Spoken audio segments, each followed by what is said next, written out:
Yes, sir. Good evening. Ay, good evening po, Kuya Joel. Ako nga po pala si Dennis po. Kilala din po ako sa tawag na The Transporter sa Sharks. Sir, pag-usapan natin yung billiard sa Pilipinas. Kasi narinig ko, maganda ang plano ni Boss Perry. Ano po masasabi niyo sa plano ni Boss Perry? Anong kaibahan ng billiard dati sa inaharap? Nako, para sa akin, napakaganda talagang opportunity ito. Not just for the pro players, but also for the amateur players. No? Yung plano ni Boss Perry, yung vision niya sa bilyar, hindi lamang para sa mga professional, pati na rin dun sa mga naghahangad na maging professional din. So kasama na rin kami doon. Kaya magkakaroon po ng mga series of tournaments dito sa Quezon City. Abangan niyo po yung ating mga updates sa ating Facebook and YouTube channel. Sir, naglalaro din kayo ng billiard. Yes. Kailan kayo nag-start maglaro ng billiard? Nag-start akong maglaro ng bilyar nung 14 years old ako. That second year high school. Na-inlove ako sa game kasi nung time na pagka wala akong magawa sa bahay, nakikita ako sa bilyar yung yung comfort ko, yung comfort zone ko. Parang tinuring ko siyang pangalawang bahay ko. So, nag-start ako maglaro sa Derek's Billiards, located along Tomas Morato. So, matagal na ako dito sa Tomas Morato at sa Timog. Halos lahat ng mga bilyarang tayo dito, nalaruan ko na po. And from 14 years old, nung high school ako, tapos nung nag-college naman ako, nirepresent ko yung school ko, which is Trinity University of Asia, sa University Open, which was back then sponsored by AXE and GSM Group. So nakatimbang naman ako doon, naka-third place naman ako doon. So far yun yung mga natatandaan kong mga nasabihan ko nung nagsisimula pa lang ako. Anong nagustuhan mo sa larong billiard? Well, gusto ko yung nahiwagaan ako sa bilyar Kuya Joel, sa totoo lang. Yung dynamics ng game, yung kung ano yung magagawa ng centimeter or millimeter na difference can really change the entire complexion of the game. Yun yung para sa akin very challenging, at naging curious ako sa kung paano talaga gumaling dito. Kaya sali din ako ng sali sa mga tournaments. Kaya very excited din ako sa mga plano ng Bugsy Promotions at ng CBA sa mga paparating na buwan. Anong kaibahan ng billiard sa ibang laro? Tulad ng basketball, sa tingin niyo?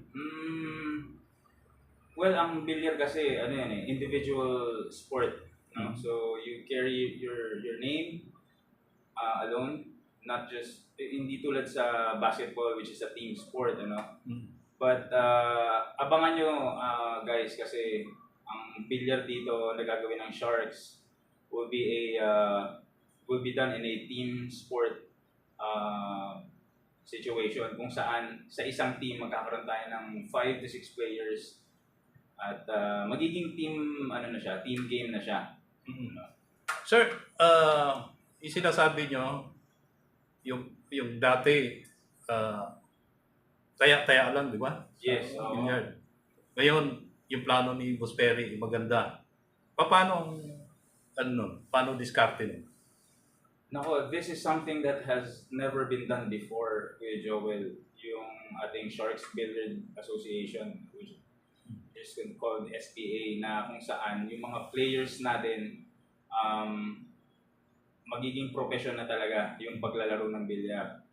Unlike before, yung mga players natin kumikita in ways na makikipag-money game lang sila, gambling, And unfortunately, yung mga ganyang events dito sa Pilipinas, minsan nagkakaroon pa ng hulihan, di ba? Nakakaawa yung mga players natin na kung saan yung pinakakain nila sa pang-araw-araw, dun lang nila kinukuha sa pagbibilyar. Ngayon, nagkaroon ng vision yung ating head, si Boss Perry Mariano, alongside of course ang CEO ng Sharks na si Hadley Mariano, na kung saan yung mga players natin magkakaroon na ng regular na sahod. So hindi na nila iisipin na naku, paano ba ako kakain bukas, yung pamilya ko, yung anak ko, paano ba, kailangan mapalaban ako ng money game para may recurso, di ba? Ngayon, hindi na. Ang magiging sistema na natin is yung mga players natin, pagbibigyan natin ng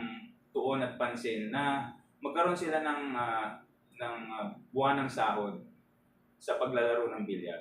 Kumbaga, magle-level up na, ika nga. Yes, gagawin na talaga itong profesyon dito sa Pilipinas. At first, in the whole world ito nagagawin na, and we're proud to say na dito sa Pilipinas ito gagawin. Sir, ang pagkakalam ko, sabi nila, ang Pilipinas daw ay nandito pinaka-magagaling na billiard player. Pakipaliwanag mo, sir? Ako, sobrang agree ako dyan sa statement mo, Kuya Joel. Hindi pa naman ako nakalibot sa buong bansa, no? sa buong mundo, pero napapansin ko lamang yung mga pinakamagagaling sa buong mundo, napapatanong ako, bakit dito sa Pilipinas nagte-training? Ano? And actually, yung mga ilan sa mga players sa Taiwan, tinrain din ni Boss Perry under Bugsy Promotions. Yun yung pinaka-naiwagaan ako, bakit sila yung pumupunta dito? So, syempre, pupunta sila dito para mahasa lalo yung galing nila. Which only means na talaga yung mga pinakamagagaling sa buong mundo nandito sa bansa natin.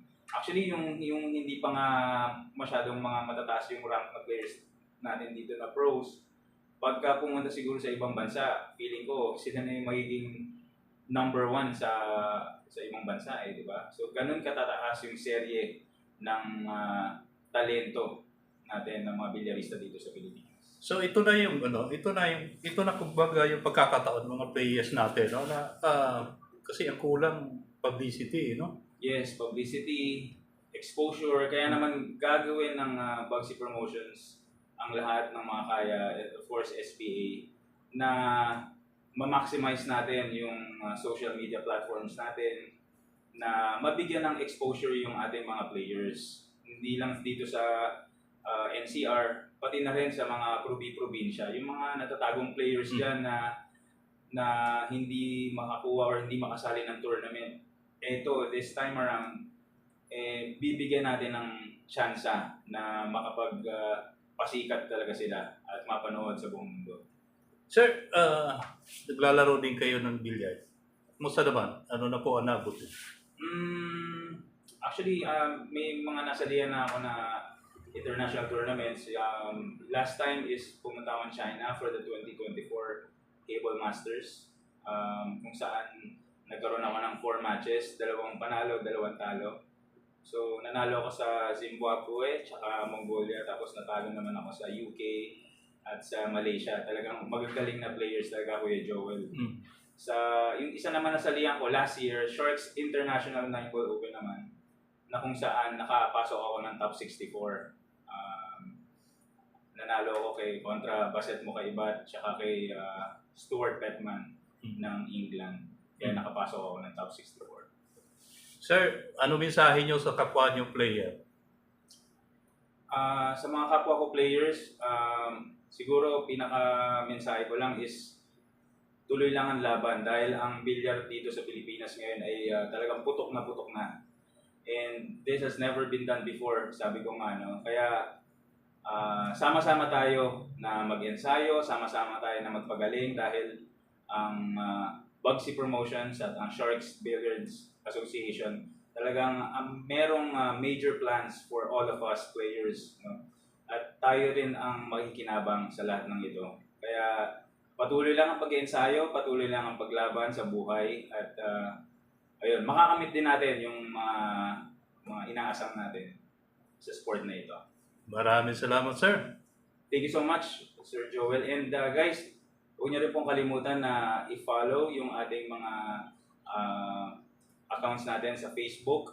Search nyo lang po Bugsy News, and sa ating YouTube account, meron din tayong mga paparating na videos na tsak na alam kong magugustuhan nyo pagdating sa bilyar. So abangan nyo po yung mga videos namin and yung aming website, bugsypromotions.com, para for more updates and notifications din. Lahat yan tungkol sa ating pinakamamahal na sport.